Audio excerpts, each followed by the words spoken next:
Good evening, everyone. How you doing this evening? This is JW here in the Hooligan Alley Hangout.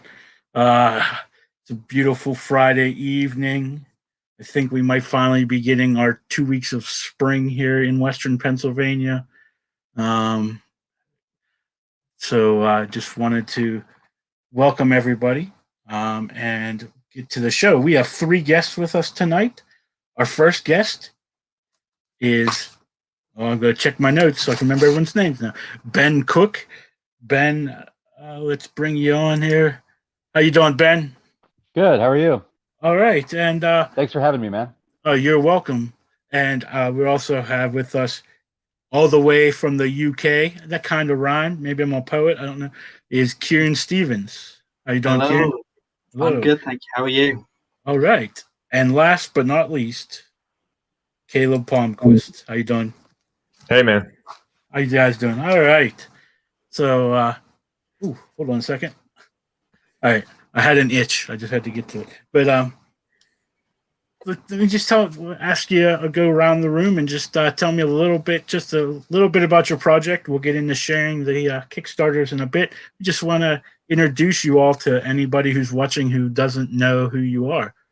So we'll just go around. I'll start with Ben. How you doing? Yeah, my name's Ben. I'm a comic writer, and currently I have a comic on Kickstarter. It's my first time doing it. It's called Apex. It's a sci-fi noir in a future city that's built on the Great Pacific Garbage Patch.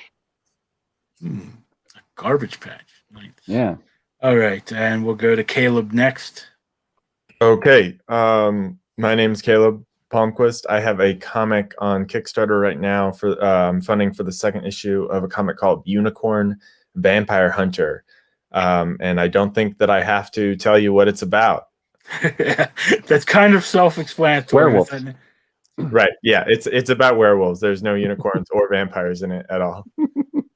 I just want to know, are they unicorns that hunt vampires? Yeah, or it's a unicorn who hunts vampires with his horn. Okay, I was unsure if it was a story about somebody who hunts unicorn vampires. Right. I never really thought about it, but like they are kind of mortal enemies. They're built to fight each other, Yep. It's kind of cool.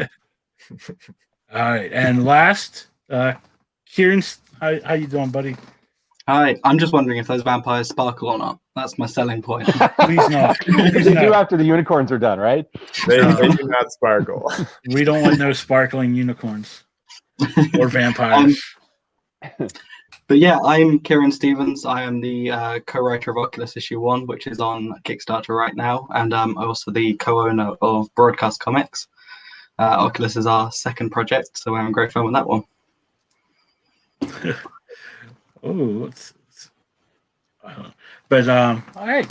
Well, let me just start. We know that we have unicorns hunting vampires. So I just want to know how that story came about. Like that's kind of an unusual concept, I guess you could say. Where did you come up with that? The meshing of those two. This is one of those things where, it's like, oh, I wrote it a long time ago. I kind of roll my eyes a little bit when people say like, oh, I've been writing this since I was a kid or whatever. I came up with the idea when I was in college, and it was like it actually started out as an idea about puppies that never grow old, which are featured in the story. There's these puppies that never grow old, and then like I kind of was like building this story out in my head, just like messing around. Then I decided there needed to be something evil, so I put vampires in it, and then I needed a hero. So I came up with the unicorn. I don't know. And then once I came up with it, I was like, it makes sense. It's like Ben said, they're mortal enemies, right? They've got to be. He's got a horn on his head. Yeah, I don't know. I guess I was just, I'm sure these guys can relate. All of you guys can relate. There's ideas constantly churning around in your brain, like coming up with dumb crap all the time. I mean, Unicorn Vampire Hunter is just the catchiest of the dumb crap that I've come up with. And so I It's decided the to best go on with it. paper when you're done. Yeah. Yeah. See, my problem is I actually try to make all the dumb stuff that's in my head. And I'm like, I have this idea for a book. We need to do it. And everyone's like, dude, you have like 5 other things. I don't care. I need to do this now. This is what's in my head right this moment. I'm going to see. Sorry. I think throwing all those things in the same book, though, you can kind of like all the dumb shit in your head can kind of get funneled into this one thing, right? Like, I mean, if you've got a unicorn protagonist fighting vampires and puppies that never grow old, you like there's room for so much growth. So much. You know? Oh, for sure. For sure. Yeah. I mean, Yeah, you're not pigeonholed into like, Yeah. that's what I mean. My stories tend to be like catch-alls for things. The project I did before this was a sci-fi book that was like about a guy who lived for 1,000 years, and the only reason that I wrote it that way was so that I could have like all these different time periods like in the book, and like I had all this like historical fiction that I wanted to write, and it's all going in one book. And so yeah, the unicorn, I mean, if people keep buying it, there's going to be like every dumb fantasy trope you can think of is going in this book eventually. Okay. All right. Well, just go like Kieren, like your book here, Occulus, right? Yeah, that's right. I was just checking it out a little while ago, and just tell us. I mean, you probably already did, but where did the idea for Occulus come from? So it's quite a cool story, actually. So Matthew Hardy, my other co-writer on the book, works in the comic shop in my local area. Not the world famous Matthew Hardy, right? Not was it Extreme? Whatever that hand symbol is. No, sadly not. But he's a comic writer that's got he made Mad Robot Comics. He's got quite a few indie titles under his belt, and he works in my local comic shop. And it was one of those things where we were talking about working on a project together, and Oculus was literally formed in a comic shop, which I love. We sat and spoke about those ideas, and that's where it came from. Cool. And Ben, I have a different question for you. I'm going to get this one out of the way right now. If you were a dinosaur, what would you be and why? And don't use the cop out of a T-Rex. Oh, no. I wouldn't want to be a T-Rex. Little arms. They can't really get a lot done, They're like, you remember that scene in Aladdin with the genie where he says phenomenal cosmic power, itty bitty living space? I feel that way with Tyrannosauruses in particular. Is like they look real badass, and except the midsection. No, I'd be a pterodactyl. Being a giant flying bird. And then you get to turn into an albatross over time, right after the meteor and stuff. So it's not so bad. Yeah, I see. Yeah. I always tell everybody I think I'd be a triceratops, but I'd need to be a meat-eating triceratops because I'm a meatitarian. I don't touch anything that grows in the ground usually. Have you seen the video of the cow in Australia that just picks up a snake and starts chowing down? No. Oh, I'll have to check that out. Yeah, so I think everything's a meatitarian if the food's available. Yeah, I don't think we have to worry too much. All right. I'm going to see. I tried to share the page of the Kickstarter. I'm going to try to do that now, and then we'll check out Apex, and then I'm going to try it again. So just give me a second. I'm still learning all this funky stuff with StreamYard. Ooh, it worked this time. Look at that. Nice. Okay. Now let me go back to the page here. All right. So that's the wrong one. We want this one. There we go. All right. So you have 20 days left of the yeah. I do. Yeah. It's a little deceptive. It looks like I'm really crushing it. But what happened was I actually started the campaign 19 days early. Yeah, without I remember realizing this it, story. because I'm a fucking greenhorn. I have no idea what I'm doing. Oh, by the way, can I swear on here? Yeah, you can. I'm fine. Okay, great. Yeah. So I had no idea what I was doing. the page, you know, I'm going through because I got approved, and I'm like, oh, I'm so excited, and then I click a bunch of things. They're like, congratulations. I'm like, yes, I need congratulations because I did a thing. And then I start, you know, editing my stuff, like the little bit of notes and things that I was working on. I come back to my page to check all my edits, and I see I have $5, and I was like, Oh my goodness. that doesn't seem right. So, so I check it out, and I was like, oh, it's live. And so I went straight to my editor, my buddy Chuck, and I was like, Chuck Pino. yeah, Chuck Pino, yeah. So he's the editor on my book, and we go way back. We've been friends for years. And I immediately texted him in a panic. I was like, I think I started the campaign. I don't know what to do. He's like, well, you can either delete everything and start again, or you can just ride it out. I was like, oh, yeah, we're riding this. So, yeah. There you go. Yeah. So if it makes you feel any better, I did the same thing on my first Kickstarter. Oh, that makes me feel so much better. I mean, I've just done all the social media posts going, coming this Wednesday or whatever. And then I realized I didn't. I went, no, coming today, right now. Totally. I did sort of the same thing with Omni. I launched it about 10 days early. So I was like, crap. All right, we're gonna make a pledge level just for these 10 days. It's the only time you can get it. Oh, that's So a brilliant like, idea. Special cover. It was a special thing. You know, it was like because it was around Christmas time when I launched it, and I was like, oh crap, no one's gonna back this. It's like It's like February, December 22nd. Like no one's gonna back this thing. So I was like, all right, if you back it now, you get this Christmas cover and 6 blank Christmas cards. I'm like, I can print those out in my printer at home and not cost me anything.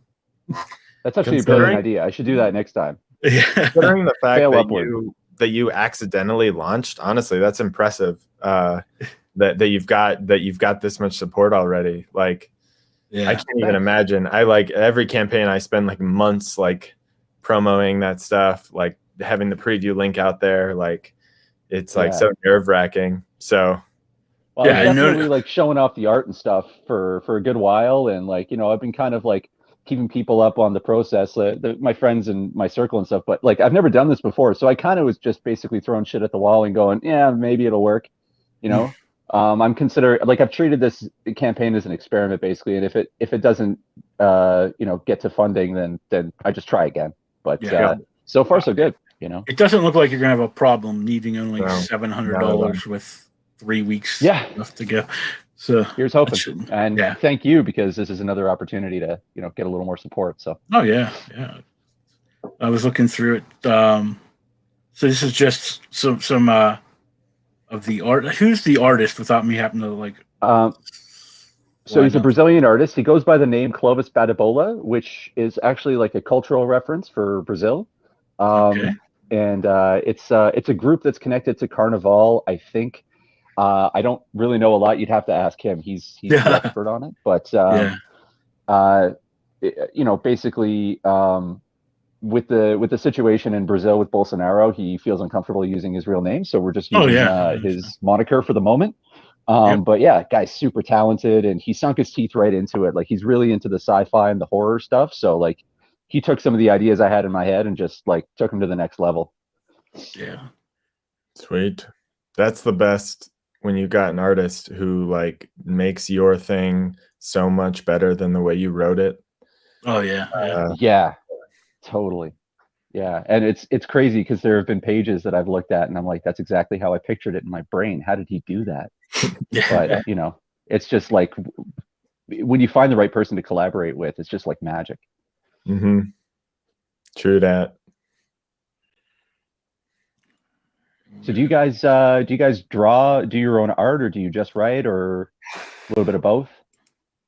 For me, I do draw badly. Every once in a while I do everybody said. I do like a project about once a year. I do like a really dumb project on Kickstarter where I like draw like a creature like a giraffe, or this last year was an axolotl, and then like people come back and just like add stuff to the drawing, and then I do a comic book where like it's like a really dumb adventure that's totally backer driven, and I draw that, and it's really dumb, and like that's awesome. It's totally fun. It never makes any money, but it's fun. But when I actually am doing like serious comics that I want people to really buy, I would never draw it myself, not in a million years. Yeah. Even Yeah. like I can't even draw a stick figure, but like even if I had like a modicum of talent after seeing what Clovis did, I'd be like, "No, I'm out, man. I'll just stick to writing. Words look the same every time, you know? Yeah. I don't have to worry about aesthetics or perspective or anything. I just write it down." Right. Exactly. I Exactly. can't draw at all, and I don't have the sort of visual, sort of Yeah. brain. So Yeah. it's always so cool when a new page comes in because it's like I'm seeing it for the first time. Yeah, totally. Yeah, that's my I, favorite part of the process. I'm kind of backwards. I started out drawing as an artist, and so a lot of my stuff wasn't written well because I wasn't really a writer. I was a Mhm. lot in my early stuff. I didn't really write it. I wrote it as I drew it. You know what I mean? So I'd just be like Yeah. drawing. I'd have like the story going in my head as I was drawing it, and then I guess it was 2015. I decided I was going to try my hand at like actually writing a comic book, and then I realized I still was not good at it. So I took the script I had and I gave it to somebody else who was a writer. I was like, "Here's my idea. See what you can do with it." And but Did it work out? uh, well, not so much that story. I mean, I still have it. My art was terrible on that Mm. because at that point I hadn't really drawn a lot in like 16 years because I had, once I got married, then we had like 4 kids in 6 years, and I was busy with that stuff. So me drawing all the time kind of got pushed away. Like the most time I By tell four everybody, kids? yeah, Imagine. in 6 years, yeah. So like if I drew anything, it was more like, "Daddy, will you draw me this? Will you draw me?" So it wasn't like sitting and actually drawing stuff. So I do have a book, and I showed it last week, some of the art from it, and I tell people it's out there. You can buy it, but I don't ask you to buy it because it's really bad. Like the story's half decent, but the art is horrendous. And I've sat down and I've tried to like redo it, but I have just so many other projects.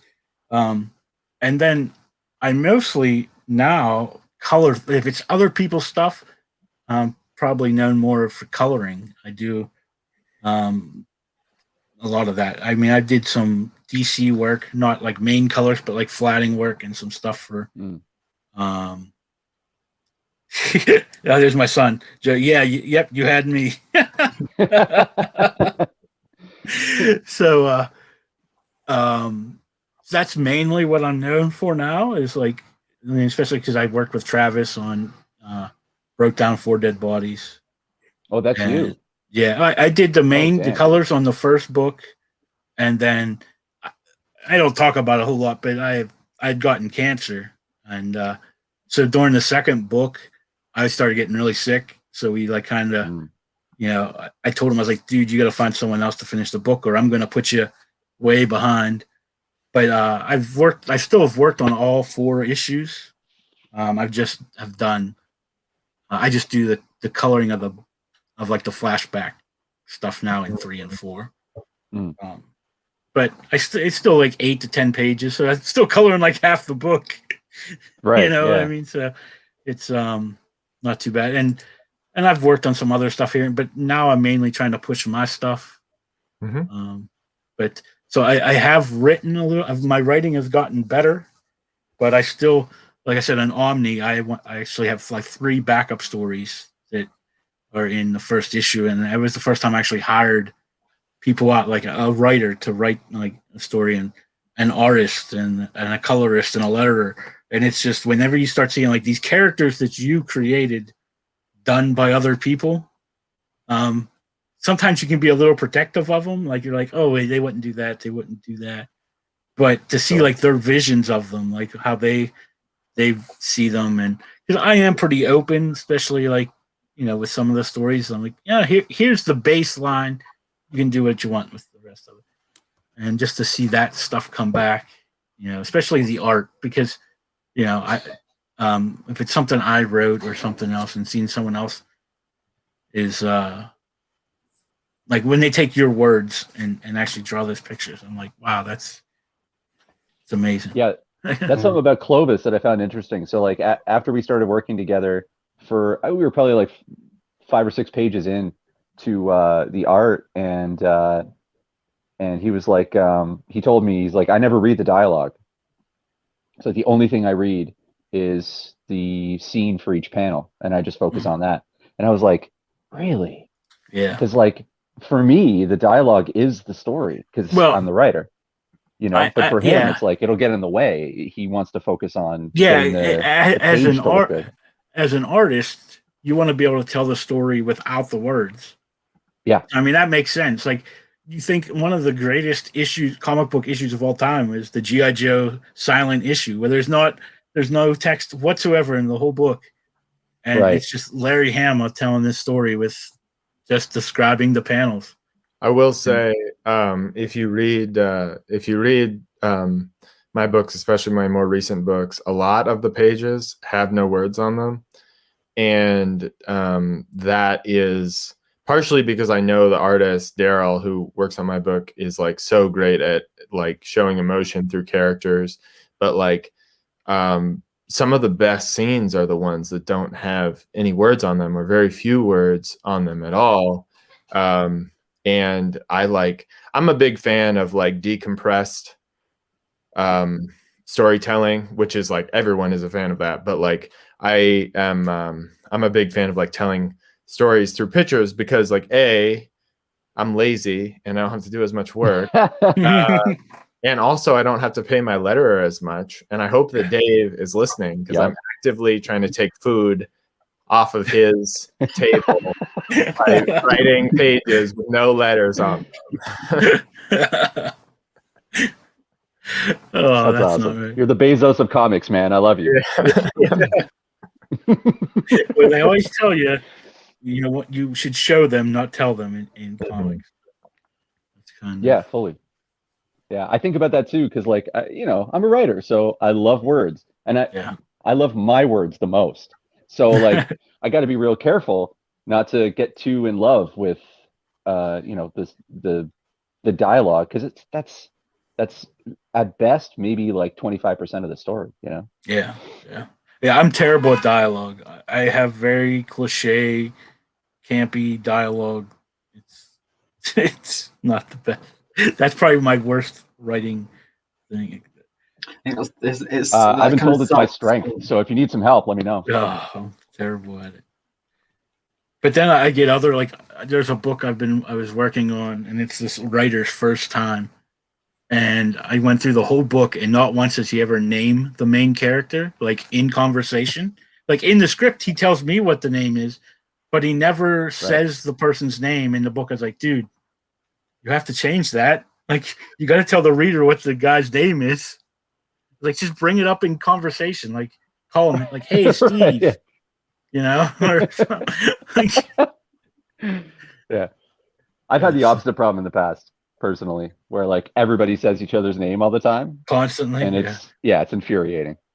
And then I read it back to myself. I'm like, no one talks like this. I mean, but nobody talks like how they talk in TV shows or books or whatever, right? Like so much. True. Like watch any network TV show, like half of what all the characters say is for the benefit of the audience. Like they would never say that if it was a real situation. But like we Gilmore have Girls, where they just that, and we're just okay with it. Yeah, I was thinking of every detective show ever where they're describing the scene of the crime, and you're like, I can see it. It's a television show. We have pictures. There, yeah. Like they'll pick up a bullet, they'll be like, it's a bullet. Like, yeah, I know. Bullets, they look like that. Yeah. You've seen them before. And there's just a preview of the book. Mm-hmm. I love that, like, I don't know how to explain it. The cloudiness to the Me too. pages. Yeah. So yeah, I have a question for you, Ben. This book is black and white, right? So the plan is to keep it black and white. My original plan was to keep it black and white just for like cost purposes, really, because I couldn't afford a colorist and I couldn't afford to print in color for the first one. I wanted to keep it just bare bones and just learn how to make a comic, basically. Mm-hmm. But the story I'm telling, it lends really well to a black and white kind of thing. So I decided if we're going to do color, we'll do one color and make it sort of Sin City style. Yes. Sure. And it's also because it's about like a predator. So it's about like this character named Mohini, and she's not quite human. She's like an advanced form and human is her favorite food. So as we go through the story, she's got these heightened senses, and I figured using that one color to highlight what she sees or like how she sees the world would be a really cool way of like kind of immersing yourself in her perspective. But I didn't want to bank on that for issue 1. So if we reach our goal, that'll be stretch goal number 1, is getting the color in there. Nice. Okay. And Right on. once the story arc is finished, I want to compile it all into one big thing and then do it all in color. Okay. That's interesting. I've sort of like taken the opposite tack. My first book and the book that I'm doing now are in full color, just because I like never considered the possibility of doing a black and white book. But the next book I've got like in the chamber is actually black and white, because like the artist and I went back and forth. Like at first, like we talked about cost, but then ultimately it was like we went back and forth about what's going to serve the book best. And so we decided to do a black and white book for that purpose. And so like, but I've just never done one before. And because I always thought like, oh, if it's black and white, like people are going to be less interested. But I've seen a lot of projects lately that are black and white that are really cool. Yeah. Do you know Joseph? I think his last name is pronounced Dewey. He does Crusader Dracula, that kind of stuff. Yep. Yeah. Yeah, that's all black and white. I really dig that too. The stuff that Clovis does is a lot more shaded. Obviously, it has that sort of foggy That look to it. that grayscale, which is which I think it works because like it's kind of a polluted landscape, so it kind of works with the vibe. But I like what Crusade does too. Right on. I'll have to check it out. Sweet. All right. And then I guess this is your that's team. my face. That's Clovis. And there's that's Chuck. The eternal Chuck Pino. I knew I'd get Chuck on the show one way or another. Totally. All right. If we're lucky, he'll be in the chat talking shit to everybody for the next 15-20 minutes. Yeah. All right. And then just I guess what do we have? Oh, I was trying to see, like, some people go all like show you all their pledge levels and everything, but I guess we don't have that. But I don't have a ton. That's probably my biggest weakness on my campaign, because I'm still. I don't know if that's really a weakness. Like, 'cause in mine, I think I almost had too many pledge levels to where I don't have, like, there's only a couple of each level, so I'm like, I gotta print 5 of this cover, and only like 2 of this cover. It's like if I would just went with like 2 covers, I probably would have really ended up saving myself a lot of work. The add-ons are a friggin' game changer, though. They really are. Yeah. Because I have fewer pledge levels than ever, but I just have all these add-ons. So like, people are just like a la carting everything now, which is amazing. I'm brand new to this, so I'm figuring out how that shit works. But like, once I have it handled, it's gonna be like I'm gonna have 3 pledge levels and then like 100 add-ons, and that'll be it. Like I was one of those unlucky people who got it like right at the end of the beta for the add-ons. So I had the button, but I couldn't use it, so it was like teasing me the whole time. So I'm like, I'm gonna have to try to do this the old way, which no one understands how to do. And I had one person like actually do an add-on like to get an extra cover, and I'm like, this is driving me nuts. So I was like, well, you can ask them. I'm like, I ain't even worrying about it now. Like, I'm already halfway done with my campaign. I ain't gonna do add-ons now. Right.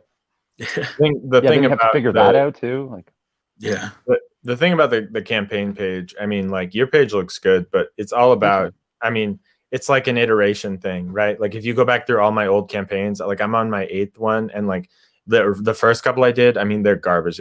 They look like they're not very readable, and like they just got better and better. And it's like you learn little things. I mean, it's like with everything, it's just like a constant iteration. I'm like an indie comic stalker, so I've been in comic groups for like 5-6 years or so. And like the idea I had for this comic started like back when I was in university. I just came up with, I was like, I wonder what would happen with evolution if like we just kept acting like assholes and nature just kind of figured it out how to make a predator to get rid of us. And that's kind of where it started. but like I just watched how everybody else did it for a while, and so I just kind of copied the best stuff. You know what I mean? Oh, for It's a good place to start. Yeah. Yep. There's not a single original thing on my page. It's all copied. As far as like the layout and how I'm doing Kickstarter, 100%, nothing original. I think that's kind of when I did my original one 3-4 years ago. I went through like Kickstarters that I saw that were like funding well, and I was like pulling stuff from those and like using just to figure out. And then like they kind of changed it between then and now, like because I made all this stuff and everyone's like, oh, they don't like to have a lot of text on the photos anymore. I'm like, well, I ain't changing it now because all of my pledge levels, I had them actually as photos and that everything. Like, I ain't doing it. Screw it. If they don't like it, then they don't like it. It's like, I had to tweak my whole campaign about a week in because it's a story that it's very spoilery in nature. So like I was reading through the story and I'm going, yeah, I'm not telling them the spoilers, but I'm not really telling them anything. And it was like that was a big struggle. So I went and reworked the whole thing, and I think it's a bit better now. Yeah, you know, like, go ahead. I was gonna say like one of the things. Is yours a think piece? Is that the problem? Where like there's a lot of foreshadowing and stuff, or? It's a lot of twists, a lot of turns. A lot of people aren't who they say they are, or doing what they say they're doing. So it's yeah. One thing I've discovered about like previews and like how much I'm going to show, I think early on I was really precious about like how much I was going to show of the story. And now I'm kind of like, I mean, again, the story that I'm writing now is not super like twist heavy. So like, I don't necessarily have that viewpoint of like, I don't want to spoil big twists, but I'm kind of the opinion now that like, you know, there's not too much that you can just give away. I mean, I had an 8-page preview on my first issue of the book I'm doing right now on the Kickstarter. And it was fully lettered, and I'm just like, that's fine because I want people to get into the story. And yeah, we've done the same actually. We've just launched the first 5 pages as a preview, fully lettered and everything. And that's great. it's like now I don't have to describe it. You can just sort of sink your teeth in and have a feel of what's coming. Yeah, for sure. When I do that, I'm always like, should I show the first 5 pages or should I pick out a part of the story to show? Because I think, you know, like especially with being the first issue, you know, like in Omni, we don't jump right into the action. You know, it's kind of the whole first issue is kind of like an introduction to the world and to the characters. So really, you know, I mean, when we first did it back in 2017, the actual fight scene between the main character and the supervillain was only 1 page long. Like I literally started on page 15 and it was over by page 16. And while I've been sitting around waiting for 15 other backup story pages to come in, and I'm going through it, like I was like, I really don't like this. I'm going to add some more pages. So while I'm waiting for 15 pages to come in from wherever, I end up drawing 5 more pages to squeeze in between those couple panels. So it fleshes out the villain, because we don't really see the, you know, it just kind of tells you. The writer kind of just said, here's who that villain was and this is what happened to him. But we don't get a backstory to him. And I'm like, I think we should, you know, maybe put a little bit in there so people know who this character was in the storyline, in the overall storyline. So I added some pages that I'm working on now. I guess that's what's good whenever you're the artist and the, you know, like the co-creator and everything. So you can pretty much just like change things if you feel. Especially when that man. Yeah, especially like, Clovis, I got 5 more pages. He's gonna be like, pony up, buddy. Yeah, when he talks. Especially when it's like, you know, the book is a couple of years, 3-4 years old. So I mean, there was some art when I was going through it that I'm like, it was all right, you know, a couple of years ago. Now I need to change some of that and make it a little bit better. Only remastered. Yeah, kind of. Nice. So and it was, I think when LC wrote the book, each chapter of it, it's like a 12-issue series, is 20 pages. When he got into comics, like when he contacted me about doing it, he asked me like, how many pages should it be? I was like, I don't know. I think comics are usually like, and I was still like, not really. I was like 20, 22 pages, something like that, 24. So he just made them all 20 pages. And so that's why I've done some backup stories. So now like the book is up to like the main story is 25 pages long. And then we've added 15.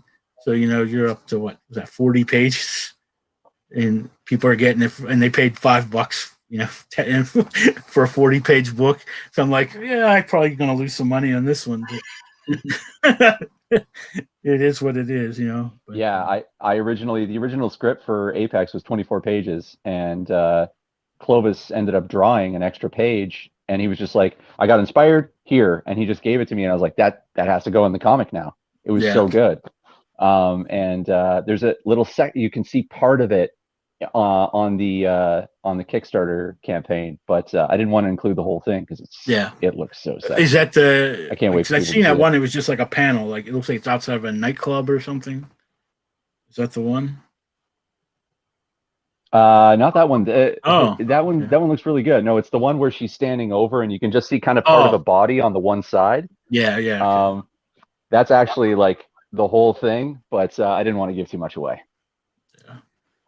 I actually learned a lot from doing the campaign. So when I'm writing issue 2, I'm thinking about which part I want to preview so that I make sure that the story and the dialogue are going to kind of reflect that, and it's not going to give too much away, and I can have a little bit of a teaser moment.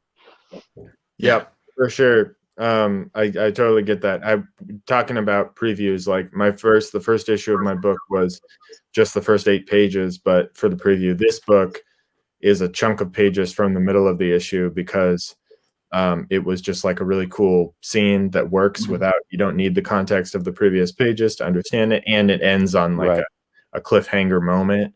And that I think is, obviously important in terms of, getting people excited. Or you just have to do what movie trailers do. The people, I don't know if a lot of people realize this, they always show you the last scene of the movie in the movie trailer. I'm actually not a fan of that. If you think back through, like think of all the movie trailers you've seen and seen the movie, they've shown you that final scene in the trailer. I agree. I don't know that I like that. I mean, I'm thinking about like Amazing Spider-Man 2, how they like showed the Rhino, and that was like, oh, Rhino's gonna be a big part of this movie, and that's like literally the last scene of the movie. I wouldn't even call that the last scene because it's like the last 5 frames of the goddamn movie. Yeah, that was what was so annoying. Was like you sold this on nothing. Like that's not cool. Yeah. Or I just remember there was a it was a Ben Affleck movie with Jennifer Lopez in it. It was a Kevin Smith movie Jersey Girl. And when he came out, he's like, "Don't worry, she's dead in the first 5 minutes." Like that was like the way he was selling the movie. Because in the previews, it was just all Ben and Jen. It was like, "Oh, we don't want to see them." And he's like, "Don't worry, she's dead in the first 5 minutes." Like so many movie trailers these days just show you everything. Yeah. There are some that are so long that you're like, I don't need to watch the film anymore. Yeah, it's done. I legit feel that way sometimes. There are times when my girlfriend and I watch a trailer, and then we'll look at each other when it's over. We'll be like, "Cool, we saw the movie. Feel good." Yeah. Or you go to watch the movie, and nothing that was in the trailer is in the movie, and you're like, "Where did that scene go?" Like, yeah. I'm like, did I miss something? Did I? Yeah. It's like when I was watching Justice League, I watched all those 4 hours. I was like, wait, we never saw the nightmare scene. Like that was like everyone was talking about. And then of course it was the end of the movie. I was like, I still haven't done it. I still haven't. I sat there the day it came out, all 4 hours, just sat in the living room. All right. I didn't even take a break. I consider myself a neutral party because I'm not a huge fan of DC. I think it's a good movie. Yeah, I'd watch it twice. I didn't. I don't know. I because I have done work for DC. I kind of like have that DC lean a little bit. And the first movie, I was like, it was forgettable. Like Agreed. I seen it and I'm done. But when I watched that, I was like, oh my god, it's like that scene with Wonder Woman. I was like, why wasn't Wonder Woman 84 like this scene? Right. I'm like, that was better than that whole movie. I don't understand. I'm blaming it on the Kickstarter at the moment. I think I will get to it. But Get to it eventually. 4 hours. Yeah, At the moment. 4 hours yeah, no. is a bit. You gotta But chew that one, man. You can't Yeah. It I mean, takes some time. I'm older, so I can remember some older, like longer movies. So I always tell all the girls who complain that their boyfriends, I was like, hey, my girlfriend made me sit through 4 hours of Titanic. You can sit through 4 hours of Justice League. That's fair. I did the right thing and I watched it while my girlfriend was working. And There you go. you know, There you go. she's working from home right now, so she would occasionally come down. She'd be like, "What's Is it this? still Like, on? comic movie?" She's like, "Still same one?" Like, yeah. She's like, "Okay, have Yeah. fun." Have fun. She likes the comic movies generally, but like, you know, she's not like waiting in line to see it. You know what I mean? Yeah, watch it whenever she sees it. Not like Yeah, that. exactly. Yeah. Well, we will go ahead and talk to Kieren about Oculus Let's for a do little it. bit. If I can share this screen again and learn all these. Hopefully it'll work this time. Oh, 2 times in a row. I'm going to screen. Oh, whoa. I just see it's numbers back. moving. Yeah. See that? I click Thank on you, it, boom, whoever it goes up. But so it always confuses me because it's in different. Because obviously you're in like a different. Yeah, well, I just got very excited because for in UK pounds, the goal is 3,000. So I saw that 3 and got very excited. You got all excited. But so you still need about here it's 1,000. I don't know what. So Yeah, it's you need about like 700 pounds. 100 pounds, and it's 7 days to go. So that's only 100 a day. I mean that's very doable.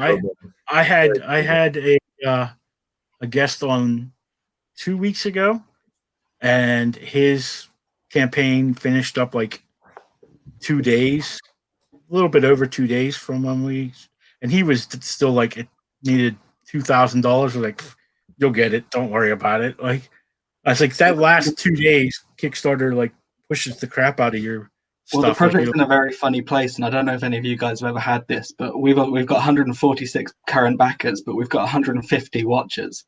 So it's one of those things where it's just like, oh, we could be there. I don't know. Yeah, because some people wait till the last minute, like, or some people like will wait to see if it's close to being funded or if it funds before they decide to back for some reason. Like, they don't understand that if you just back anyways, it'll get us closer to it. Like, there's just like with as many projects as I've done, I've had one that failed, and it failed, but it was never even close to this percentage funded. Like, the one that I had failed was like dead in the water from the beginning. Like, it just wasn't going to fund. Every other one, like even ones that came close, like when you get close to the end, if you're like 2/3 funded, like there's just no way that you fail. Like, it just doesn't happen. Good to know. Yeah, projects don't fail with like this much left to go. It just doesn't happen. yeah, as I said, because the last 48 hours they start pushing because Kickstarter wants their money from you. And they get, I mean, all those people that clicked follow or remind me or whatever, That's true. Yeah. They get that email 48 hours before, and now at 24 hours and 8 hours. Like, Kickstarter really sends out those emails. Yeah. So I kind of consider this project my second first Kickstarter, because it was kind of one of those things where my first one, all the family and friends came in to support and gave big amounts. This is the first one where it's really audience driven, so it's trying to find the audience for it. So I call it the second first one. You're like that ant that turns 20 every year. But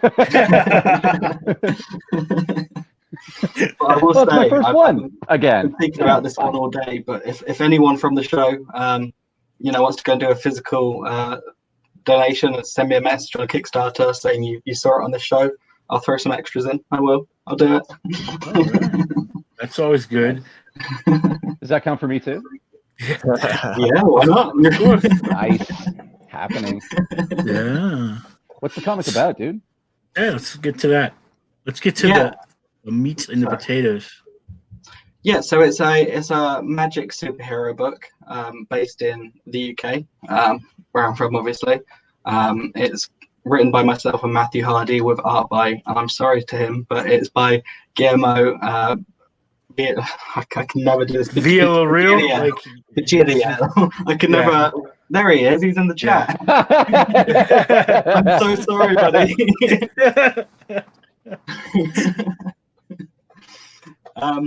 But yeah, he's. I'm not just saying this because he's popped up, and now I feel a bit awkward. But he's such a talented artist. He's so good. He does the whole inking, coloring, and all attractive. Oh, so gorgeous supermodel, absolutely. But yeah, so it's definitely hard to talk about, but it's magic, superhero, and we obviously take our influences from things like Doctor Strange and things like that. But we've tried our best to put that all into a bottle, shake it up, and let it just explode into something new. So yeah, lots of twists and turns. It's magic, but maybe not how you would expect it to be. I really like that art, like the it's almost, I don't even know how to explain it, like that cel-shaded animated kind of art style. Yeah, he surprises me with every page, because he does detail in a way that I don't think you think of detail. So he puts a lot of detail in, but they're not necessarily, all precision drawn, but you can tell it's there. And it's just got this really nice thing where know what's the main attraction of the page, but everything else is still full. And it's really nice. And, with the preview, seeing Rob's lettering on top of it, Rob Jones, it all comes to life so well. That's cool. Rob's lettering a book for me too. So. Oh, is he doing it? I know I tagged it in your post. So that's cool. So that's cool. Yeah, definitely check out that preview, and you'll see just how good he is, because he's brought an extra layer to it, honestly. And that's not, obviously I'm the creator of the book, so I'm biased, but yeah, actually these two work together. Because I lettered Omni all those years ago, and I am not a letterer at all. I'm one of those people who just type words and then I kind of make word balloons around them. And so I was like, I just went back and took mine off. I was like, if you can letter this book for me, it would be great. So. Yeah, it was. I considered learning to letter, and I was like, cost saving. I'll try it. And then I saw Rob's work on the last book, and I went, no, that's your job. You can keep that. I used to not think it was that hard, and like I said, I did it in all my books. But then I started like seeing people who actually were letterers, and I'm like, yeah, mine is terrible. Like I have put word balloons in the wrong places, and lettering can, like really good lettering can be invisible, but bad lettering, even on a beautiful page, can just mar a book. If you've got bad lettering, it's like, I'll pick up a book with like the best artist in the world, and it's got ugly lettering on. I'm putting it down because I can't handle it. Yeah. It's like, if you have a letterist, I'm sorry. Go ahead. I was just gonna say I'm a musician, so like I think about all the different parts of a song, and as a drummer, it seems like lettering is the drumming of comics, where it's like, if you're on beat, if you're following, the proper pace, if the band's with you, it's great. But as soon as you're out, it's like everybody's looking at you. Mm-hmm. You know what Nothing I mean? Like, throws me off. If the guitar kind of fumbles a couple notes, it's all good. But if the drummer gets out of tune or gets out of key like off tempo, you can send everybody off. Song's over. Because nothing like throws me out of a book more is when I'm reading it and then I get to a place and I got to figure out like which balloon do I go to next. Like you're reading it and all of a sudden you're like, or you read the next one, which in your mind tells you should be the next balloon, and then it makes no sense. And then you have to like, oh, I was supposed to read this one before this one. And so I'm like, I get emotional about it. I'm like, what? No, which one do I pick? I'm like, oh, yeah.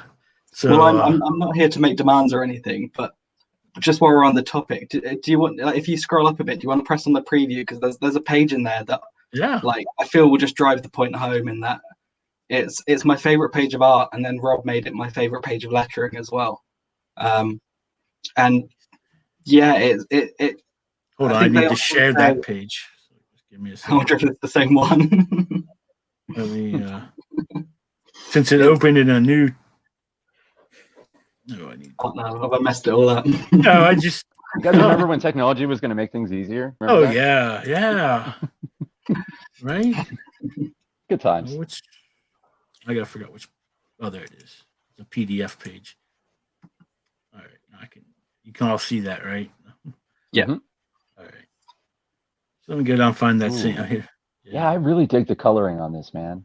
It's Yeah. for sure. It's something. As a colorist, I can appreciate the thick outlines of stuff. I complain if you look at my Facebook, I'll be coloring people's books and I'll be like yelling about line weight constantly. I think that's kind of why I love his work so much. Is that I used to love, things like Borderlands, and it kind of does have Right. that sort of feel of the the thick borders, the sort Yeah. of cell shading bits. Yeah, I was But, thinking Persona 5 as well, because I was just playing Persona a little while ago, and it has that same Oh, cel yeah. shaded vibe to it. Yeah, it's pretty. I say that as the reader of it, and every time it goes to the page I was talking about, in that the art is stunning, and Oh, the lettering yeah. on the bottom page is just Oh, that's so nice. yeah. Yeah. Like Wow. I've fallen on my feet with both projects I've done now, in that I've found just so talented creators to make me look better. That's what it's all about. You got to find these talented artists and letters and stuff to hide the fact that you're just mediocre at what you do. At least that's how I feel. Yeah, for real, dude. Like I had a disagreement with a fellow writer friend of mine where he was saying, like, you can't have imposter syndrome. I was like, no, everyone should have imposter syndrome. Yeah. We're all imposters. Like none of Yeah. us know what we're doing. Like really. And the Right. smart ones know that they don't know, right? That's Yeah. really all it is. Yeah. Let's yeah. So this is we seen all that. That's the colors are even like it just fits the art so well. And you said he colors and he did all the art. Yeah, right? he did everything on it, which is Wow. yeah. The guy earns his pay, that's for sure. Yeah. There you go. So that's What's a the paid man. turnaround on that? Because I would imagine it'd be faster if you compartmentalize. So does it take longer because you got one guy? Disgustingly quick. Like Wow. I will say when I do my own stuff like on Omni, I did everything but write it. Well, now letter it, but I can do up from like pencils, inks, colors in a day, a page. If I do nothing else, like you know what I mean. Right. But and also if I have the motivation, put it that way, because it's an all day. It ain't like, oh, I get it done in 8 hours. No, it's kind of like 14, 16 hours.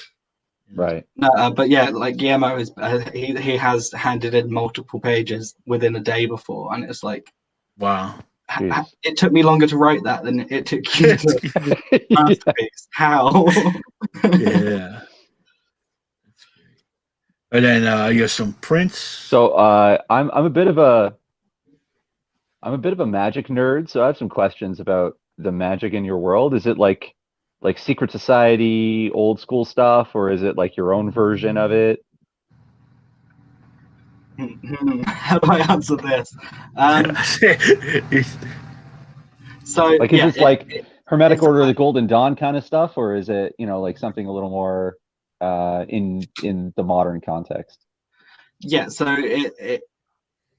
that is kind of what the story is. So we have the old school arcane, Doctor Strange, Doctor Fate type things, but we also we take some influences from things like curse words, excellence. Even later in the series, there's even some inspiration from things like Black Mirror. So we have magic as known, but we also have some sort of more sci-fi style magic, and it's a big part of the book is laying down what magic is, what it does, who can wield it, and I think we've sort of collected different cultures' interpretations of magic, and we're hoping to bring that a lot further in. So I wouldn't say magic is just the one thing in the book. There are lots of. It's almost like saying a superpower. You know, it can mean a lot of different things, and I think that's where we're going with it. Yeah. In Oculus.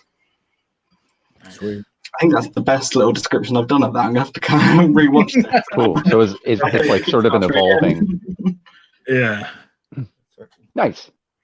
Right on. But yeah, we've got some really cool prints here. So Oculus is taking place in our shared universe. So obviously print A is the cover of the book, but print B is by Domenico Pagano, who wrote our previous book, Diamond. So that print sees that hero taking on, the monstrous hellhound from Oculus. And then print C is by an amazing French-Canadian artist called Kieren Bouchard, who's I might be hoping to work with in the future. No spoilers, but he's done a very different style, but a very cool print. Yeah, it reminds me a lot of how to say it, like the old Clone Wars cartoon, if you know what I mean. Not the not the one that was on one Disney you're talking Channel. about. The one that was done by the Samurai Jack dude. Yes, yes. Yeah. It's now just been added to Disney Plus. Disney Plus. Yeah. Well, that might I can't remember that guy's name. Yeah, I don't either. It's a weird name, so I can't. And that's the cover. I just love, like, when I first opened, when I came to check out the Kickstarter, and I seen that image, that's like a great cover, I think. I mean, it makes you want to read, like what the heck is going on here. Yeah, that sells the book for me, honestly. Yeah, for sure. Like if I saw that sitting like on a shelf in a comic store, I'd be like, "Yep." Yeah, pick that up. I really hope Guillermo's still in the chat to hear that. I'm sure he'll really appreciate it. But it's one of those things where that was the first thing he did for the project. So he sent the inks in, and not that we were doubting him at all, but as soon as he sent the inks in for that, we were like, "No, you're definitely the artist on this book. Like, no other choices." Yeah, I like that. And I'm interested to see, like, I like a cover that will show you a little bit about what is the story about, but then also like makes me want to find out what the heck is going on, like, in this story, especially for a first issue. Exactly.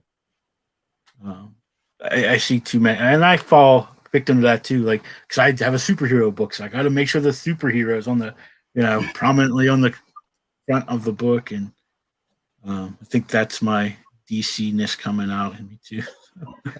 Yeah, I definitely went the opposite direction with the Apex cover. I have a variant that's the main character, but the base cover is just a cat. And there's a cat that kind of like carries the cat's sort of the thread that follows the first issue, and so it's a cat chewing on a finger. Nice. Yeah. So when you see that, you're like, you know what you're getting into. So I don't want any surprises. I don't want someone to open it up and be like, "What is this?"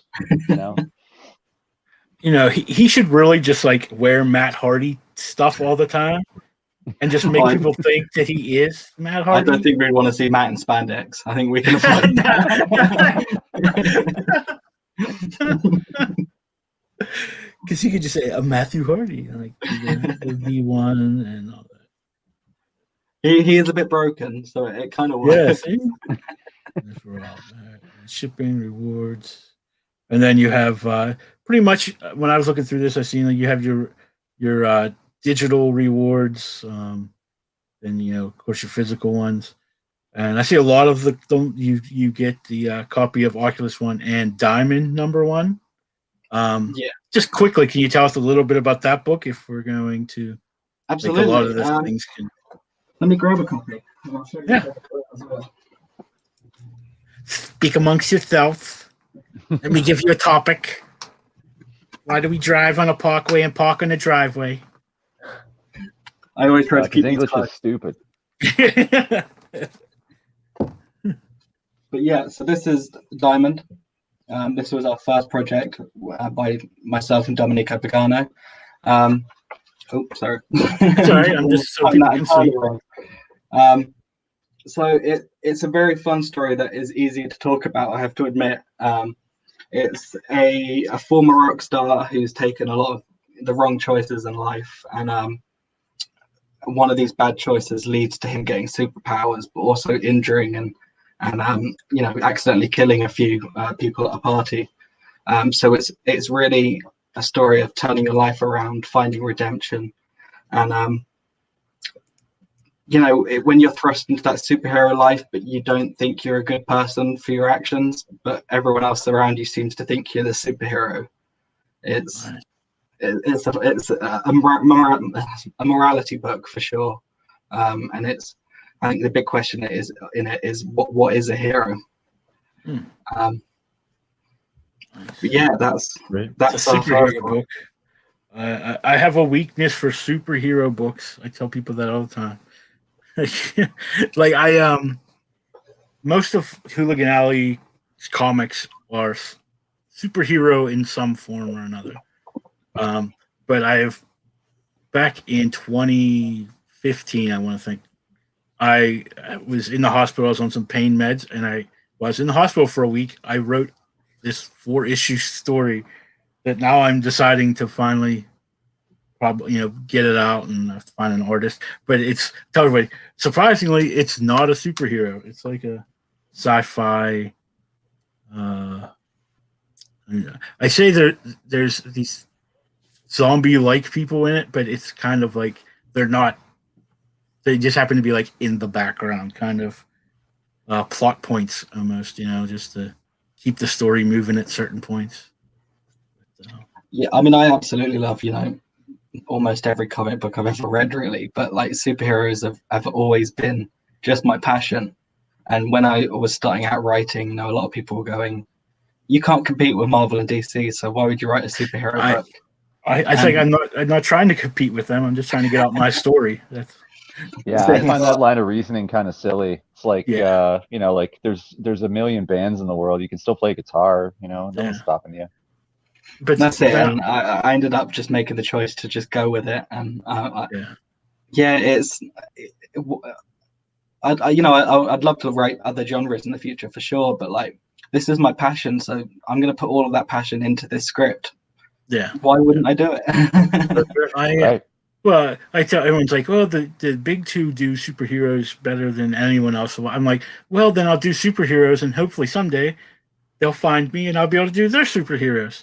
Like, whenever I've done. I mean, that's how I got my job at DC is by go into reviews and stuff. When you go to a review for like DC, they don't want to see you drawing the X-Men. You know what I mean? Right. They want you to be doing what they do. So if you're doing crime stories, chances are you're never gonna, get into Marvel or DC. I mean, because you kind of need to do what they do to. Well, if you could put a good word in for me, that'd be much appreciated. Well, I loved the Justice League. I watched it twice.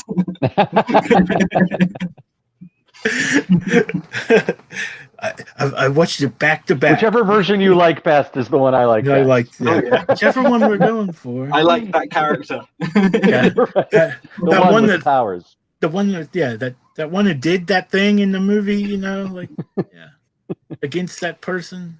All right. Well, no, I don't want to add it. I want to remove it.